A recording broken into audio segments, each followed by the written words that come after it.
샬롬, 하나님과 동행하는 새벽기도회 달라스 임마누엘 교회 권성철 목사입니다.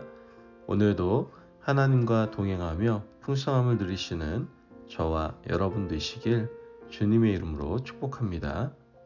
오늘 말씀은 창세기 42장 18절에서 25절까지의 말씀입니다.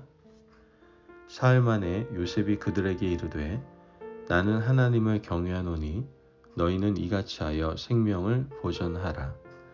너희가 확실한 자들이면 너희 형제 중 한 사람만 그 옥에 갇히게 하고 너희는 곡식을 가지고 가서 너희 집안에 굶주림을 구하고 너희 막내 아우를 내게로 데리고 오라. 그러면 너희 말이 진실함이 되고 너희가 죽지 아니하리라 하니 그들이 그대로 하니라. 그들이 서로 말하되 우리가 아우의 일로 말미암아 범죄하였도다. 그가 우리에게 애걸할 때에 그 마음의 괴로움을 보고도 듣지 아니하였으므로 이 괴로움이 우리에게 임하도다. 르우벤이 그들에게 대답하여 이르되 내가 너희에게 그 아이에 대하여 죄를 짓지 말라고 하지 아니하였더냐. 그래도 너희가 듣지 아니하였느니라. 그러므로 그의 핏값을 치르게 되었도다 하니 그들 사이에 통역을 세웠으므로 그들은 요셉이 듣는 줄을 알지 못하였더라.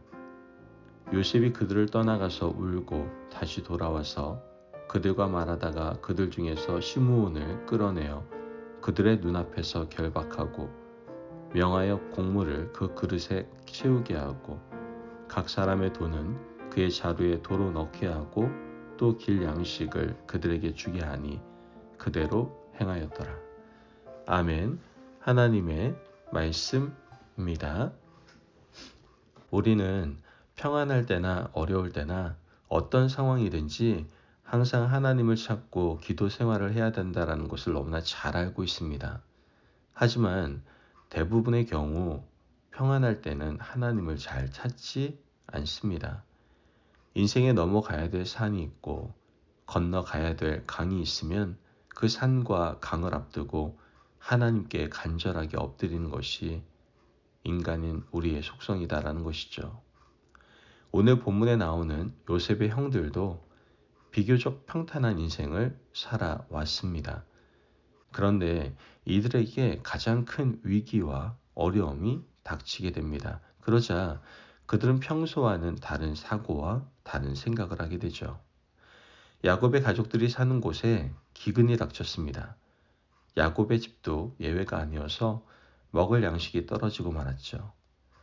양식을 사오라는 아버지의 말씀을 듣고 형제들이 길을 나서게 됩니다. 요셉이 이집트의 총리가 되었다라는 것은 꿈에도 상상하지 못했기에 총리인 요셉 앞에 그냥 납작 엎드렸습니다.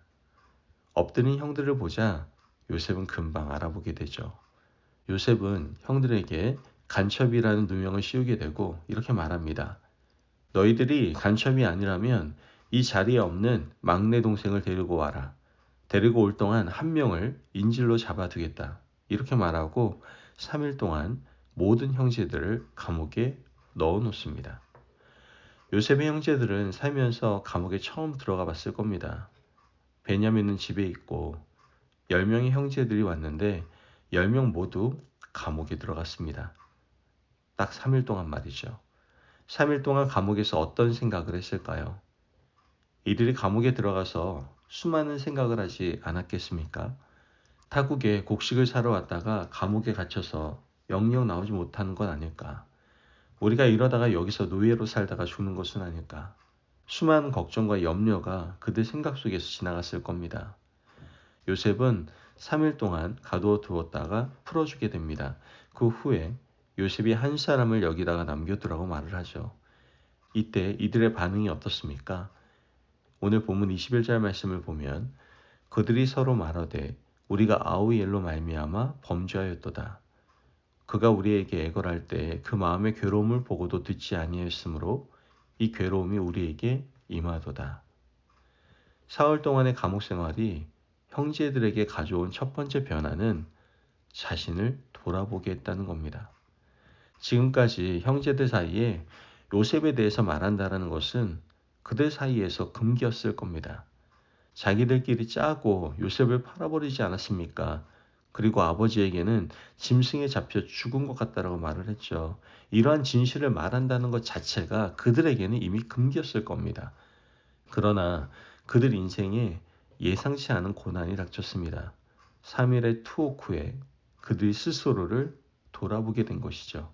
지금 일어나는 이 모든 일은 혹시 요셉에게 우리가 행한 일 때문은 아닐까?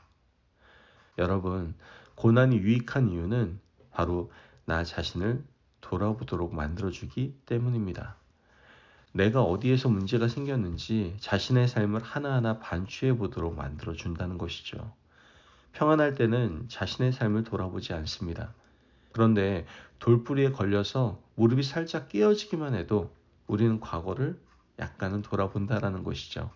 오늘 우리가 당한 어려움이 있다면 여러분 뒤를 돌아보시는 지혜가 있으시기를 간절히 바랍니다. 이뿐만이 아닙니다. 시므온이 사로잡혔죠. 그리고 9명의 형제만 돌아가게 됩니다. 일단은 요셉이 곡식을 주죠. 그리고 형제들은 곡식을 가지고 집으로 돌아가다가 여관에 들려서 가족들에게 음식을 먹이려고 자루를 풀었는데 그 안에 뭐가 있었습니까? 돈이 그대로 있는 겁니다. 깜짝 놀랐습니다. 왜 이런 일이 벌어졌을까? 도대체 또 이 일을 가지고 그 총리는 우리에게 또 어떤 누명을 씌울까? 굉장히 많은 염려가 되었을 겁니다. 창세기 42장 27절에서 28절 말씀을 보면 한 사람이 여관에서 나귀에게 먹이를 주려고 자루를 풀고 본즉 그 돈이 자루 아귀에 있는지라 그가 그 형제에게 말하되 내 돈을 도로 넣었도다 보라 자루 속에 있도다 이에 그들이 혼이 나서 떨며 서로 돌아보며 말하되 하나님이 어찌하여 이런 일을 우리에게 행하셨는가 하고 형제들은 지금까지 하나님을 불러본 적이 별로 없습니다. 자기 인생을 하나님의 시각으로 해석한 적이 별로 없다라는 것이죠. 그런데 이런 어려움이 닥치니까 하나님이 어찌하여 우리에게 이런 일을 행하셨는고 하고 하나님을 자기 인생에 개입시키는 것을 우리는 보게 되는 겁니다. 즉 인생의 어려운 일을 하나님의 시각으로 해석하기 시작한 것이죠. 이것이 고난이 우리에게 주는 또 다른 유익입니다. 여러분, 오늘 우리에게도 이런 놀라운 은혜가 있기를 바랍니다. 하지만 고난이 닥치고 이렇게 생각한다면 미련하고 너무 늦는 겁니다. 기왕이면 고난이 오기 전에 내면을 돌아보고 과거를 돌아보고 하루를 돌아볼 수 있는 놀라운 은혜가 우리에게 있기를 원합니다. 고난이 오기 전에 내 인생에 일어나는 일들을 하나님 중심으로 해석하는 지혜로운 사람이 저와 여러분이 되시기를 바랍니다. 아멘. 기도하겠습니다. 사랑이 많으신 하나님 감사합니다. 오늘도 우리에게 귀한 말씀의 은혜 허락하시니 감사합니다.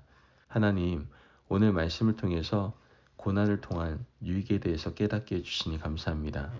고난이 우리 자신을 돌아보게 만들며 이 고난을 통해서 하나님의 시각으로 우리가 이 세상을 해석할 수 있게 하심을 감사합니다. 하나님, 우리 인생 가운데 고난이 올 때 이런 놀라운 유익을 누릴 수 있도록 도와주시고 뿐만 아니라 하나님의 사람으로 고난이 오기 전에 먼저 나 자신을 돌아보고 늘 하나님의 시각으로 해석할 수 있는 지혜로운 하나님의 백성 될 수 있도록 도와주옵소서. 감사하며 예수님의 이름으로 기도합니다. 아멘. 오늘도 하나님과 동행하며 풍성함을 누리시는 저와 여러분 되시길 주님의 이름으로 축복합니다. 여러분, 하나님께서 고난을 통하여 우리에게 주시는 유익이 있습니다. 먼저 나 자신을 돌아보게 하시고 또한 하나님의 시각으로 세상을 바라보고 해석할 수 있게 하십니다. 이와 같은 고난을 통한 유익을 누릴 수 있는 저와 여러분이 되시기를 바랍니다. 말씀 안에서 승리하십시오.